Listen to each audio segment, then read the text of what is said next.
Escuchaba al pastor de Amistad de Puebla, Ernesto Alonso, que decía que nosotros necesitamos vivir en gozo y felices a pesar de. Muchas veces nosotros pudiéramos estar esperando una promesa, o más bien todos al de aquí estamos esperando algo. Esperamos a lo mejor la restauración de nuestra familia o de nuestro matrimonio, o la salvación de nuestros hijos, o muchas cosas, o a lo mejor todas juntas. Pero a mí me llegó muy fuerte esta palabra cuando él dijo que a pesar de todas las malas cosas que nos pudieran suceder, necesitamos aprender a estar en gozo.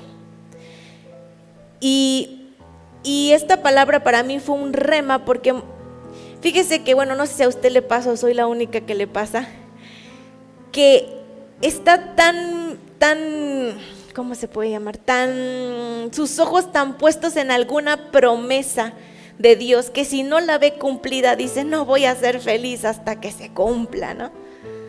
A mí me ha pasado. Entonces, que yo digo, hasta que lo vea, Señor, hasta que lo vean, y sí está bien que en la oración, cuando tú oras y derramas tu corazón al Señor, llores y clames y te derrames delante de Él pidiendo auxilio o pidiendo ayuda. Pero no puedes pasar todo tu día en agonía. No puedes pasar todo tu día diciendo, oh, Señor, por favor, acuérdate, ¿no?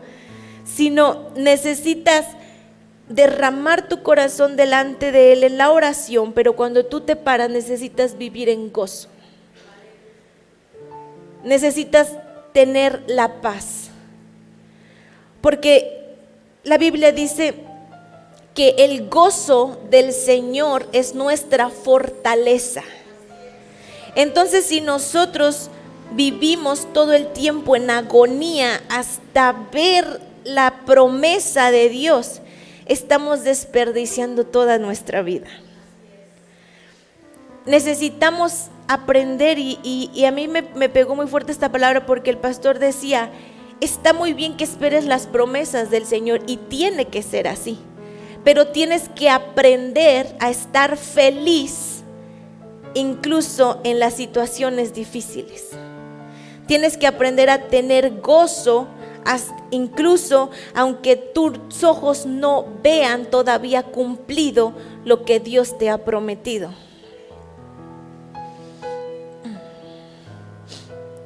Entonces vamos a ir a Juan 16:33. Dice la palabra del Señor, son palabras de Jesús, y dice: yo les he dicho estas cosas para que en mí encuentren paz.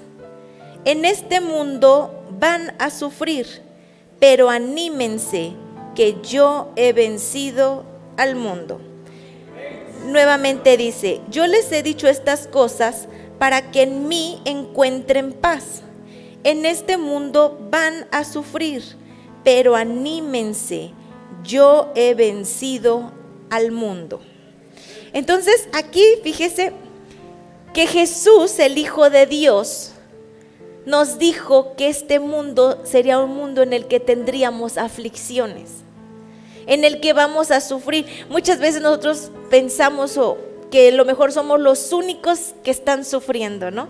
Así a veces pensamos, es que yo soy la que más sufro de todos, ¿no? O es que mi familia es la que más está sufriendo de todas las familias, ¿no?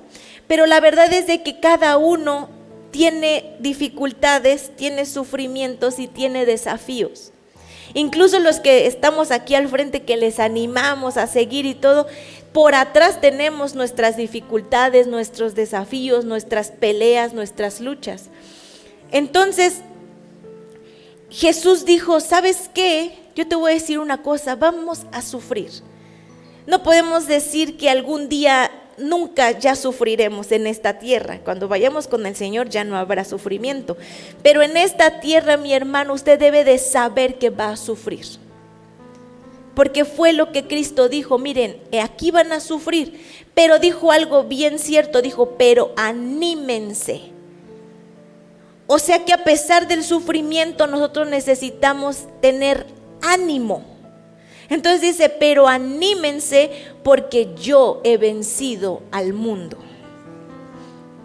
Entonces, debemos estar conscientes de que en este mundo hay aflicciones. No debemos esperar a que terminen las aflicciones para ser felices. Necesitamos tener nuestra mirada puesta en lo correcto. Y vamos a ver cómo esas son unas instrucciones que son para que este 2022 usted viva en gozo. La palabra del Señor en Tesalonicenses dice que nosotros no sufrimos o no padecemos o no tenemos, no sufrimos como los del mundo, sino que nosotros tenemos esperanza. La diferencia entre los que están en Cristo y los que están en el mundo es de que los que están en el mundo van a vivir siempre en desesperanza, en aflicción, en angustia. Y la diferencia de los que estamos en Cristo es que padecemos las mismas aflicciones, pero nosotros tenemos una esperanza. Nosotros tenemos promesas. Entonces, no podemos sufrir y padecer como sufre el mundo. Un ejemplo, si incluso aquí cuando está hablando Tesalonicenses y dice que nosotros no nos afligimos como aquellos que no tienen esperanza, está hablando de la muerte, está hablando de aquellos que mueren. Entonces aquí le está diciendo, pero nosotros no vamos a padecer por aquellos que mueren, porque tenemos una esperanza de que se encuentran con Cristo. Entonces, esa es una de las tantas diferencias. Y esto ya se los había yo contado anteriormente, pero mi cuñada, ella en Estados Unidos trabajaba con unos ancianitos, en un lugar de ancianitos. Entonces ella dice que aquellos ancianitos que morían en Cristo, dice que tenían una paz en su cara, en su rostro, una alegría, y que cuando ellos partían la atmósfera y la habitación se llenaba de paz y de tranquilidad y de alegría y de gozo, porque el ancianito sabía que se encontraría con Cristo Jesús. Pero dice que aquellos que morían sin tener la esperanza de Cristo Jesús morían aterrados. Entonces, esa es una de las cuantas cosas que nosotros podemos ver cuando estamos en Cristo Jesús. Cuando tenemos la esperanza de promesas. Cuando nosotros estamos, vamos a seguir para que vaya yo tocando los puntos. Ahora, el primer punto para vivir en paz este 2022 es: no esperes que todo esté bien para ser feliz.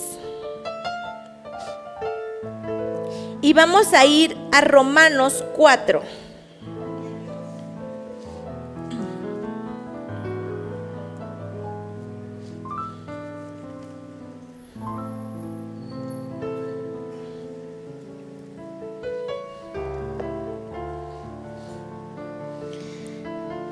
Dice así la palabra del Señor. Ponga atención, mi hermano, porque como ve que mi Biblia es un poquito es para niños, entonces es una traducción muy fácil. Entonces, si gusta, ponga nada más atención. Dice, y luego lo lee en su casa con calma. Romanos 4:3 dice: en efecto, las Escrituras dicen que Abraham creyó a Dios y por eso Dios lo declaró justo. Versículo 17. Con razón dicen las Escrituras: te he hecho padre de muchas naciones. Y es una promesa del mismo Dios en quien Abraham creyó. Es el Dios que hace que los muertos resuciten y que es capaz de hacer que las cosas que aún no existen lleguen a existir. Por eso, cuando Dios le dijo a Abraham que le iba a dar una descendencia numerosa, Abraham lo creyó y tuvo esperanza, aun cuando aquello parecía imposible. Y así llegó a ser padre de muchas naciones. Y su fe no se debilitó, ni él se preocupó de que a la edad de 100 años fuera demasiado viejo para ser padre. Tampoco le dio importancia al hecho de que su esposa Sara fuera estéril. Abraham no fue incrédulo a la promesa de Dios, ni dudó jamás. Al contrario, fortaleció su fe y así le dio gloria a Dios y le dio las gracias por aquella bendición antes de que se produjera. Escuche, dice, estaba completamente seguro de que Dios cumple sus promesas.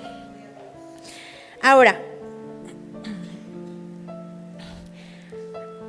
Abraham, fíjese, es el padre de la fe y no por nada Dios lo escogió. Entonces, él tenía una promesa. Dios le había dicho: Abraham, te voy a hacer padre de multitudes. Pero yo me imagino, él tenía ya la promesa. Ahora usted piense, ¿qué es lo que usted quiere ver en Dios? ¿Cuál es la promesa que usted ha pensado por mucho tiempo? Tráigala a su mente y diga, no sé, restauración de mi familia, o reconciliación con mis padres, o no sé cuál sea, pero traiga a la mente alguna promesa de Dios. Entonces dice que él tenía una promesa que sería padre de multitudes, pero se lo dijo a un anciano de 100 años. Y aparte, no solamente era un anciano de 100 años, sino al ver a su esposa, era anciana también y aparte estéril. Entonces, Dios le dio una promesa a Abraham, pero dice que Abraham se fortaleció en tener la mirada puesta en que el que le dio la promesa era fiel para cumplirla.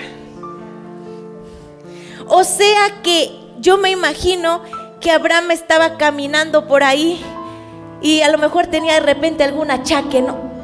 Entonces Abraham tenía la promesa de Dios. Pero imagínense, Abraham estaba así y de repente sentía un achaque, ¿no? O de repente volteaba y veía a su esposa Sara y la veía bien viejita y decía, Señor, ¿cómo esta mujer va a parir? Porque en ese entonces pues no había que la cirugía estética y todo lo que hay ahora, ¿no? Entonces, se imagina él observando con sus ojos algo totalmente contrario a lo que Dios le había dicho. Y entonces yo me imagino, mi hermano, porque dice la palabra del Señor que él no se debilitó en su fe. Dice que él no dudó ni un segundo de que el que le prometió la descendencia la cumpliría. Entonces imagínense, ahora lo vamos a traer a estos tiempos.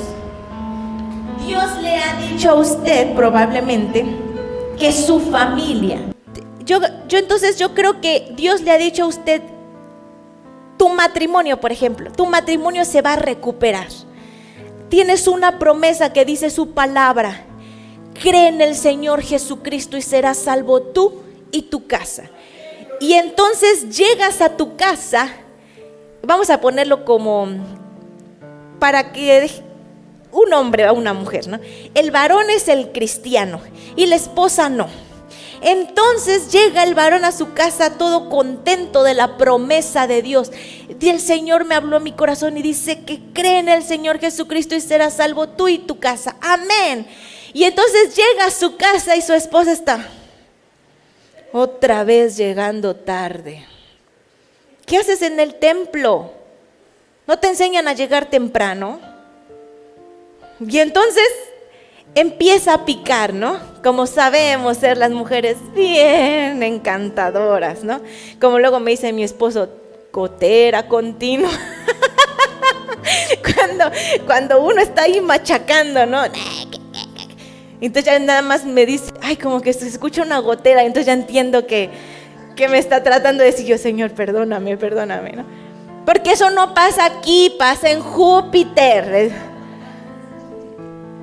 Y entonces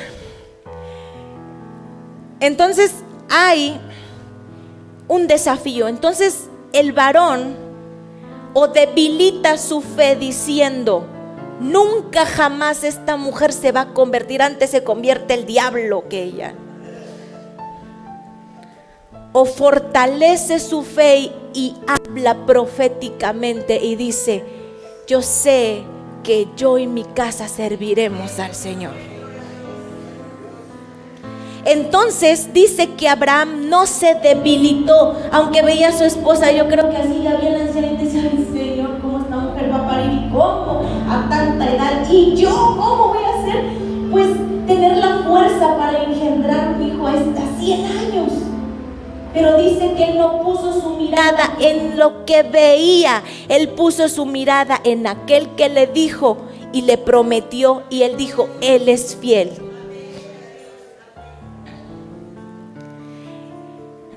Entonces, Abraham no vivió infeliz diciendo, hasta que tenga mi hijo de la promesa seré feliz. Hasta que vea cumplida la promesa y vea un hijo seré feliz. Por lo mientras soy un desventurado. Porque entonces la promesa nunca hubiera llegado. Si él hubiera estado pensando y diciendo, yo seré feliz hasta que vean mis ojos lo que Dios me ha prometido. Mi hermana, ¿cuántos años creo que estuvo Abraham sin tener? Creo que 20 años esperó a Isaac. Imagínese estar 20 años de desdicha. Yo no voy a ser feliz hasta que vea que Dios cumple sus promesas. Hasta que vea al hijo seré feliz. Mi hermano, no esté usted esperando hasta que sus ojos vean algo para empezar a ser feliz. Empiece a ser feliz durante el proceso. Tenga los ojos puestos en Cristo Jesús y no en las circunstancias. Y con esto quiero contarles, bueno, ya se los he dicho, pero ahorita recordé una vez más se los voy a decir porque queda, de Jos Morales, que es el de Miel San Marcos, que dice que su papá fue un hombre que le pasaron cosas terribles. Dice que desde chico fue huérfano, que su mamá se suicidó y que él se orinó hasta los 12 años porque estaba en un orfanato en donde abusaban. Y dice que él se metió con hombres con tal de sobrevivir, y que su hermanita se murió de tristeza cuando su mamá se suicidó. Entonces dice que él vivió algo terrible, pero dice que cuando él estaba y alguien le predicó a Cristo, dice que él dijo, Señor, si tú decides darle una esposa digna a este varón tan sucio, yo te voy a entregar mi familia. Y entonces dice que él, pues con todo, Dios le dio una esposa y le dio hijos. Y él dice que él sabía que sus hijos le pertenecían al Señor, porque él le dijo, si tú me das una esposa, yo te prometo que mis hijos te los voy a entregar. Y entonces un día llegó Jos y llegó alcoholizado completamente, pero su fe no se debilitó al ver a su hijo así en esa situación, sino él declaró la palabra sobre él. Y entonces, en lugar de declarar la palabra, eres un borracho, nunca vas a cambiar, siempre serás eso, una porquería, ¿no? Él lo que hizo fue decirle: ¿dónde está aquel que conquista las naciones? Y entonces dice que cuando su hijo, en vergüenza y borracho y todo, dice que levantó sus ojos, Dios dice que desde ahí él sintió un empuje de parte del Señor.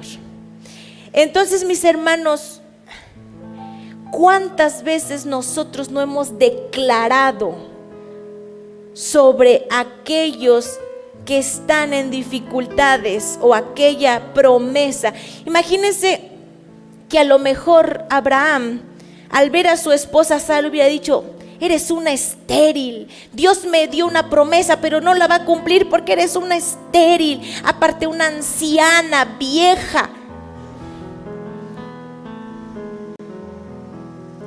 Él se fortaleció viendo con los ojos del Espíritu.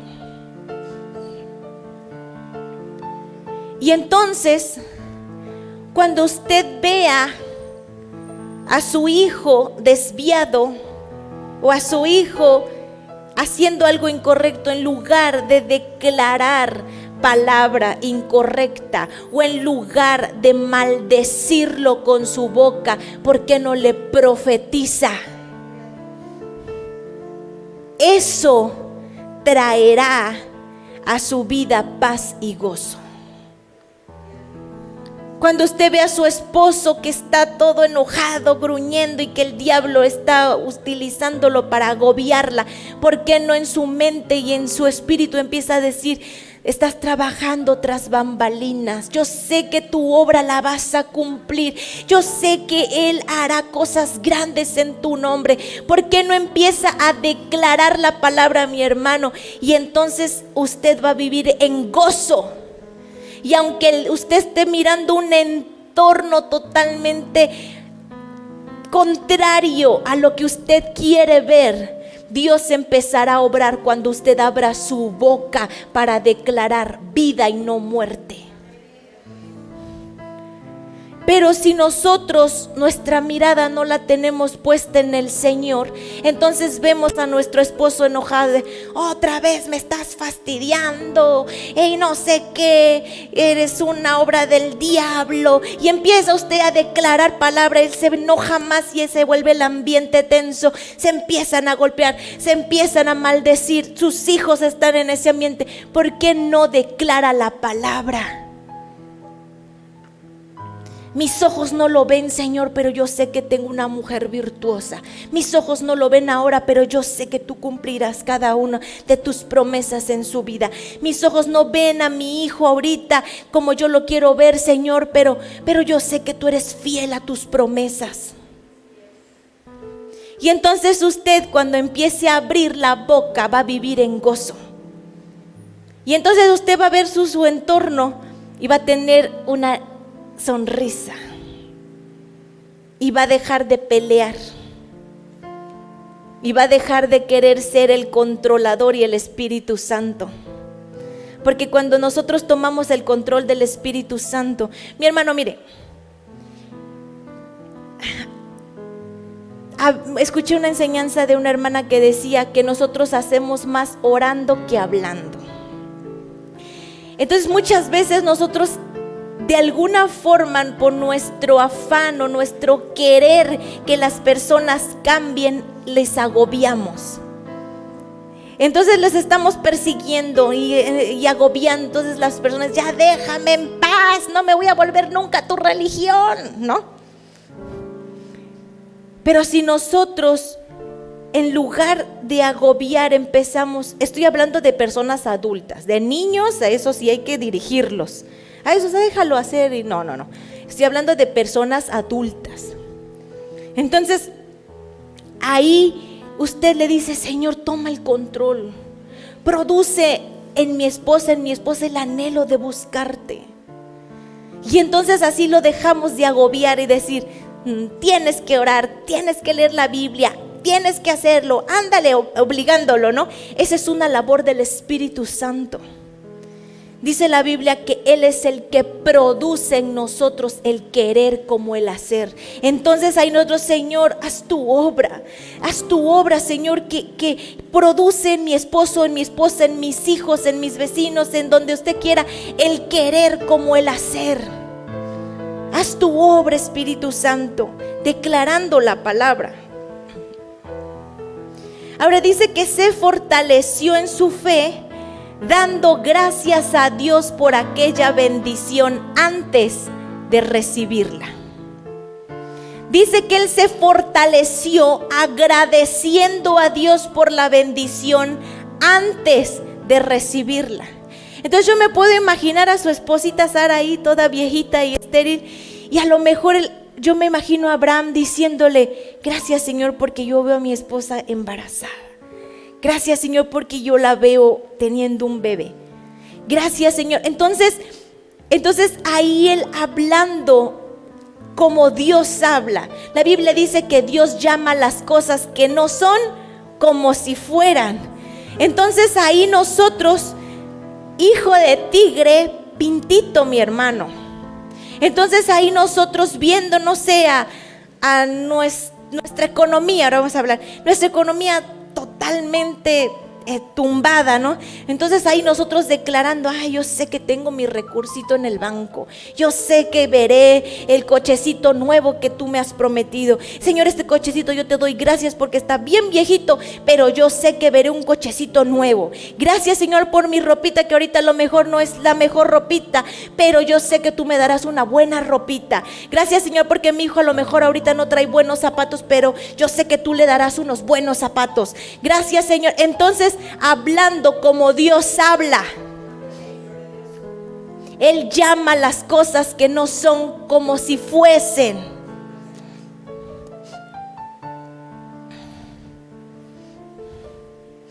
Porque dice que Abraham estaba convencido de que Dios cumple sus promesas y que creía en el Dios que hace las cosas que aún no existen lleguen a existir.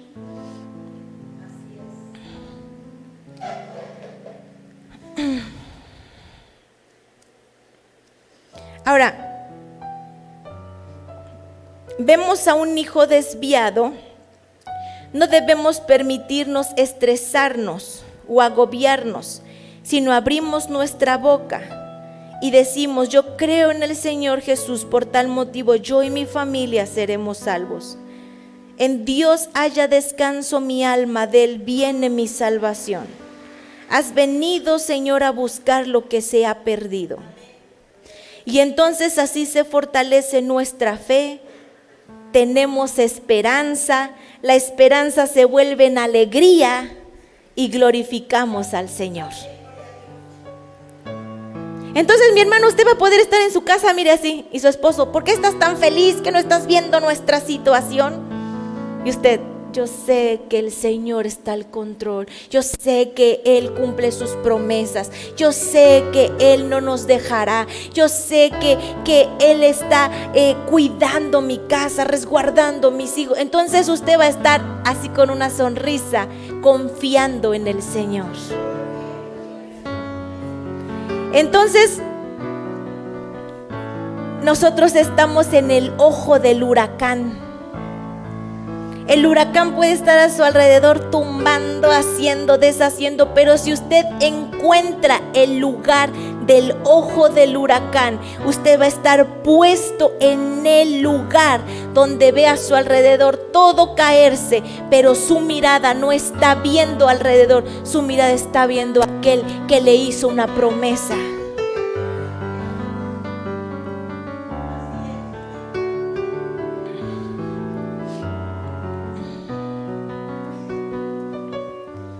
Vamos a ir a Génesis 1:1. Dice la palabra del Señor: en el principio creó Dios los cielos y la tierra estaba desordenada y no tenía forma. La oscuridad cubría el profundo abismo, mientras que el Espíritu de Dios se movía sobre las aguas.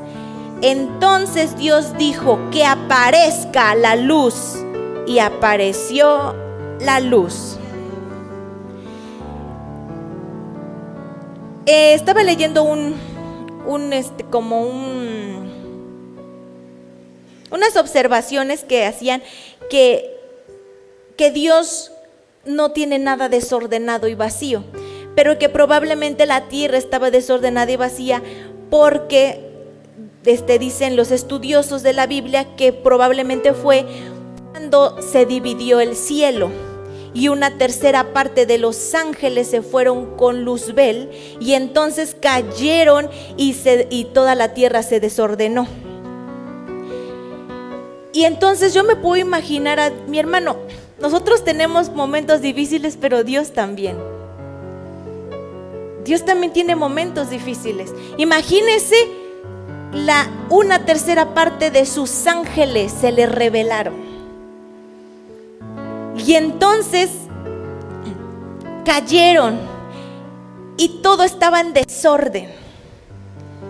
Pero dice que a lo mejor de que su corazón estaba entristecido por esa situación, y a lo mejor, y todo dice que estaba en desorden, dice que el Espíritu de Dios se movía sobre el vacío, sobre el desorden. Y entonces dice que Dios todo lo estaba desordenado y vacío, pero Él no dijo, ay, está todo desordenado y vacío, se me fue una tercera parte de los ángeles y ahora, no, sino Él dice que Él abrió su boca y dijo, sea la luz. Mi hermano, nuestra boca, al ser hijos de Dios, tiene un poder impresionante. Dice que la vida y la muerte está en poder de la lengua. O sea, tiene un poder impresionante y nosotros como hijos de Dios declaramos y las cosas se cumplen porque somos hijos de aquel que cuando habló se hizo. Así, mi hermana, que si usted le dice a su esposo, cuando nos separemos, está profetizando. Y escuché una pastora, que es una pastora que me gusta mucho, que se llama Luz Marina. Ella decía, ella aconseja matrimonios. Y ella ya es una ancianita, ya es una persona grande. Entonces dice que una vez llegó a una iglesia donde había muchos divorcios, muchas cosas, y que ella le dijo al Señor, Señor, yo quiero conocer el motivo por el cual aquí hay tantos divorcios. Entonces se puso a hablar con todas las mujeres, ¿no? Y dice que llegó a la conclusión de que todas las mujeres en algún momento, cuando estaban felices con sus esposos, bien normales, le dijeron, cuando me engañes o me llegues a engañar, esto se rompe. Entonces profetizaron su destino. Si usted, mi hermano, le dice a su hijo, si haces esto te vas a morir, está profetizándole. Si usted le dice palabras sobre su hijo en maldición, a su esposo, nunca vas a cambiar, eres un inútil, eso será, porque le está profetizando y su boca tiene un gran poder. ¿Por qué no empezarnos a acostumbrar a hablar palabras de vida y no de muerte? ¿Por qué no empezarnos a acostumbrar a cambiar nuestro repertorio de palabras? Y en lugar de decir, me estoy muriendo de hambre, ¿por qué no dice, tengo hambre pero Dios me va a saciar? ¿Por qué no empezamos a cambiar nuestro repertorio? ¿Por qué no empezamos a decir, siempre que me enfermo de tos me va terrible, casi me muero? Así le pasa, porque profetiza. Si usted le declara a su hija, eres una loca cualquiera, está profetizando su destino.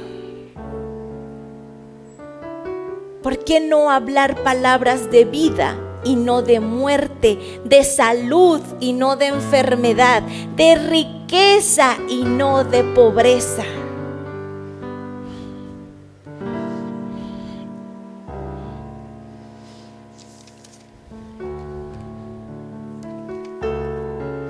Vamos a ir a Efesios 6:10. Dice la palabra del Señor: por último, recuerden que su fortaleza debe venir del gran poder del Señor. Vístanse de toda la armadura que Dios les ha dado, para que puedan hacer frente a los engaños astutos del diablo. Dice, porque nuestra lucha no es contra seres humanos, sino contra los poderes, las autoridades y los gobernantes de este mundo en tinieblas. O sea que luchamos contra los espíritus malignos que actúan en el cielo. Por ello, vístanse de toda la armadura para que puedan resistir en el día malo y así, al terminar la batalla, estén todavía en pie. Manténganse firmes, que su ropa de batalla sea la verdad y su protección la justicia. Estén siempre listos para anunciar las buenas nuevas de la paz. Sobre todo, tomen el escudo de la fe para apagar los dardos de fuego que arroja el enemigo, y pónganse el casco de la salvación. Y dice, y tomen la espada que les da el Espíritu, que es la palabra de Dios. Ahora, mi hermano, ¿qué guerrero en la batalla no usa su espada? Un negligente. Imagínense que hubiera una guerra. A mí me gusta luego ver mucho las películas de guerra porque me gusta ver cómo se estructuran y cómo hacen sus manuales para la guerra, ¿no? Entonces, imagínense un pelotón en el que aquellos se les olvida portar la espada. Van a la muerte segura.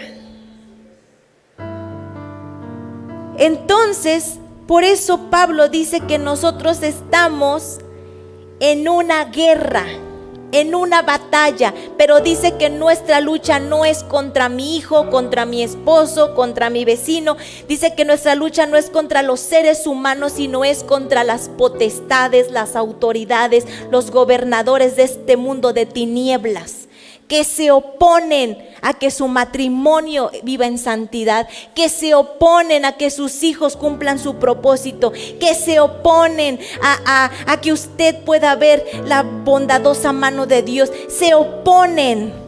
Entonces dice que por eso nosotros necesitamos salir con el escudo de la fe y la espada, que es la palabra de Dios.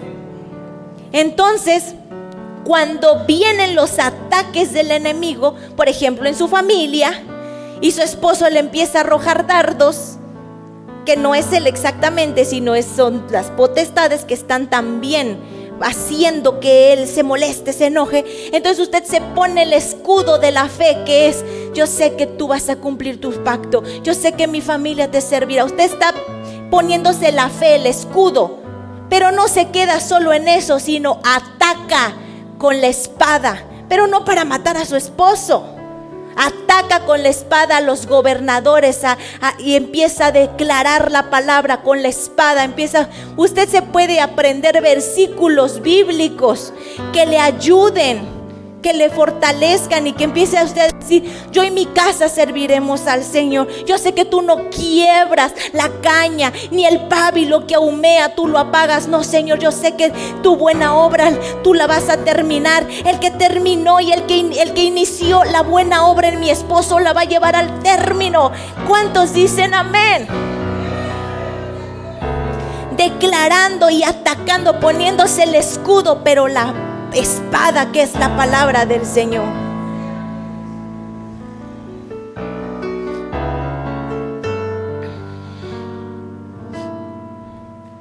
Temprano oramos a Dios y clamamos a Él, pero en la batalla usamos nuestra armadura. Ahora, mi hermano, no use su espada para atacar a los suyos. No use su espada para matar a los suyos. Cuando he escuchado personas que tienen un nivel espiritual no tan alto y que quieren ocupar la espada. Imagínense a un niño dándole una espada. Va a andar picando a todos, ¿no? Jugando. ¿No? Porque he escuchado personas que se enojan con su amigo, con su amiga, y empiezan a declarar palabra de maldición, usando la Biblia y queriendo matar en lugar de ayudar, y poniendo su mirada en las circunstancias. Así como me hizo, le pasará y aún peor, ¿no? Utilizando su ira, su enojo, su falta de perdón para declarar palabra no de vida, sino de muerte. Por eso, cuando los discípulos muy aquí pipirisnais, ¿no?, estaban con el maestrazo Jesús, dice que le empezaron a molestar a Jesús y que los discípulos dijeron: ¿quieres que pidamos que descienda fuego y los consuma? Y entonces Jesús volvió y les dijo: ustedes no saben de qué espíritu son. Ustedes no saben de qué espíritu son. Y entonces, cuando usted ve a su vecina alocada: Señor, castígala en tu furor, yo sé que tú eres mi vengador. Y entonces usted empieza a declarar y a decir, el Señor dice: ni sabes de qué espíritu eres. Cuando usted debería decir: Señor, yo no sé qué problemas tenga, yo no sé qué circunstancias tenga, yo no sé si a lo mejor su esposo le pega o si está, pero yo te pido, Señor, que en tu misericordia tengas piedad y le ayudes. Jesús dijo: oren por los que los maldicen. Mi hermano, cuando usted está en el espíritu correcto, usted no va a andar deseándole mal a nadie, ni haciendo lo que es incorrecto. Ay, sí, qué bueno, que se lo merece, que le engañó a su esposa. Sí, porque es una loca, ¿no? Sí, se lo merece. No, Señor, ten misericordia, dale valor propio para que ella no muestre su cuerpo, sino ella se sienta valorada, amada.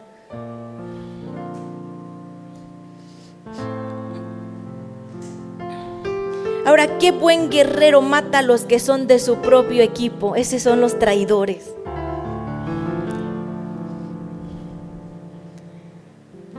Y nosotros, mi hermano, esta iglesia no es una iglesia de traidores. No es una iglesia que vea, no sé, a todos nos ha pasado porque luego nos sentimos muy santos y puros, ¿no? Entonces, como nos sentimos tan santos y en un nivel tan alto, decimos: ay, ya lo veo pecando, ¿no? ¿No? O a mí me choca la gente que se pone a decir Marcos Witt y que no sé qué. Y ¿qué guerreros son los traidores? Aquellos que le meten la espada a los que son de su propio bando. Un hijo de Dios real diría: Señor, mira, yo no sé por qué le está pasando eso, pero yo te pido que lo restaures. Es mi equipo, se pueda sostener de mi hombro. Señor, yo no sé, yo ni le conozco, pero yo te pido que lo vuelvas en sí, que regrese, nos hace falta en tu reino. Esos son aquellos que verdaderamente tienen el Espíritu de Cristo. El Espíritu de Cristo es el espíritu de la unidad. La Biblia dice que hay un espíritu anticristo, pero nosotros creíamos que un espíritu anticristo era como un demonio así grande, ¿no? O pensábamos que Hitler ese es el anticristo, ¿no? Pero el anticristo es aquel que se opone a lo que es Cristo. Y lo que es Cristo es unidad. Lo que es Cristo es perdón. Lo que es Cristo es restauración. Lo que es Cristo es te perdono, olvido, oro por ti. No importa lo que me hayas hecho, yo te perdono. Ese es un espíritu Cristo. Anticristo es vamos a dividir, vamos a separar, vamos a, ¿no? Si usted en su casa separa a sus hijos y empieza a decirles: ya viste a tu hermano, ya viste, ojalá fuera como tú, tú eres santo y puro, y usted empieza a dividirse. Es cierto, mi hermano, no. Usted tiene un espíritu anticristo, arrepiéntase. Pero si usted tiene el espíritu de Cristo, usted dice, y sí, hijo, a lo mejor tiene errores, pero vamos a orar para que se restaure. Sí, hijo, sí, yo sé, tu hermana no está bien, pero vamos a unirnos en oración para que busque a Cristo. Ese es un espíritu de Cristo. Qué buen guerrero mata a los de su propio equipo. Nuestra lucha no es contra nuestro equipo, sino contra los espíritus que están detrás de toda mala conducta y pecado. Ahora vamos a ir a Salmo 103, 20. Y todos mis hermanos alguna vez hemos sido anticristos, pero nos sentimos los cristos, ¿no? Pero a veces de alguna manera hemos sido anticristos. Algunas veces hemos dicho el enojo, fíjese que mata al perro y se acaba la rabia, ¿no? Mate el no perdonar y se acaba la rabia. Y decídase en perdonar. Porque cuando usted tenga esa amargura en su corazón en contra de su cónyuge y de su pareja, nunca va a orar por él. Si usted tiene esa amargura en su corazón, estoy aquí, pero me acuerdo y no te perdono lo que me hiciste. Entonces usted tiene esa amargura, y si no mata al perro, no se acaba la rabia. Usted necesita olvidar y perdonar para que usted pueda entonces vivir en libertad.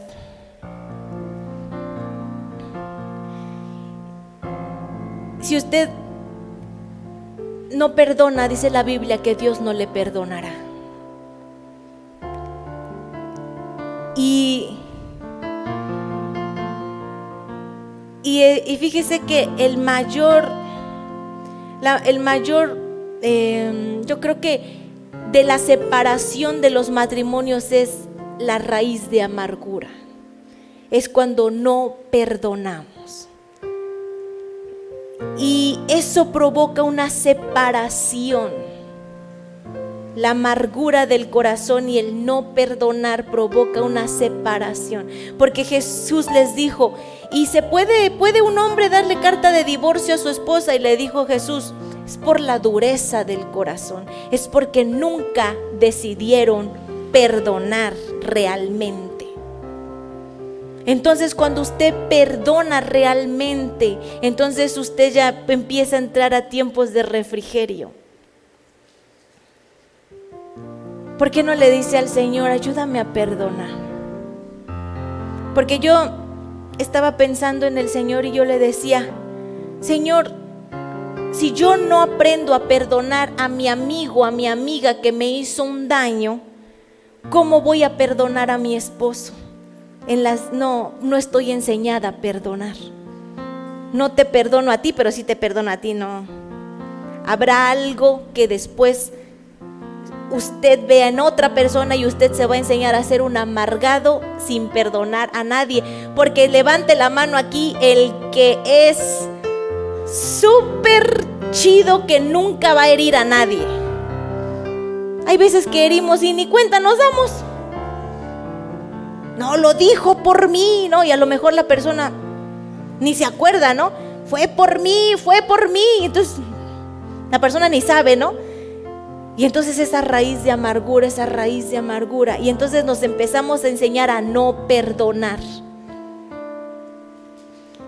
Y si nosotros queremos una restauración de nuestra familia, de nuestros hijos, con nuestros padres, necesitamos aprender a perdonar.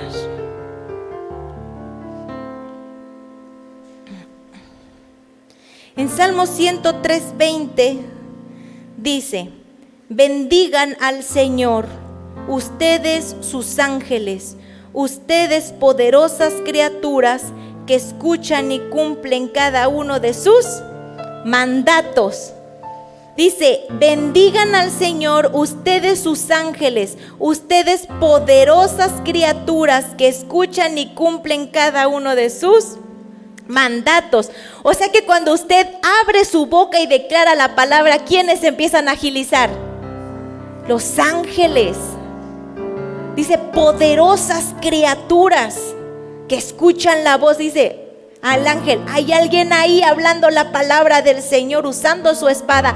Vamos a ayudarlo, vamos a auxiliarlo. Pero los ángeles no escuchan cualquier sandez, dice que escuchan mandatos de Dios, o sea, la palabra de Dios. Cuando usted abre su boca y declara la palabra, entonces el ángel dice, es mandato del Señor, vamos a auxiliar. ¿Cuántos vamos a usar nuestra espada este 2022? ¿Cuántos vamos a tener nuestra mirada puesta en el Señor y no en nuestras dificultades? ¿Cuántos vamos a vivir una vida feliz, alegre, declarando la palabra del Señor? ¿Cuántos vamos a dejar el enojo, la amargura, la tristeza cuando veamos las dificultades y empezar a declarar con nuestra boca la palabra del Señor? Mi hermano, viva en gozo este 2022. Viva en paz. Viva confiando en el Señor. Abra su boca en las dificultades y dígale, yo sé que tú cumplirás tu propósito. Inclusive con usted mismo. Si usted mismo falla al Señor, dice, Señor, ya te volví a fallar, pero tú tienes un propósito conmigo. Pero yo sé que tú cumplirás. Yo sé que eres fiel para guardarme sin caída hasta el día de tu venida. Yo sé, Señor, que tú me has santificado por medio de Cristo. Yo sé que tu sangre me cubre. Empiece usted también a declarar cosas buenas para usted. Soy hábil. Tengo fortaleza, soy una vencedora, soy cabeza y no cola, estoy arriba y no abajo, yo presto y jamás pediré prestado. ¿Cuántos dicen amén?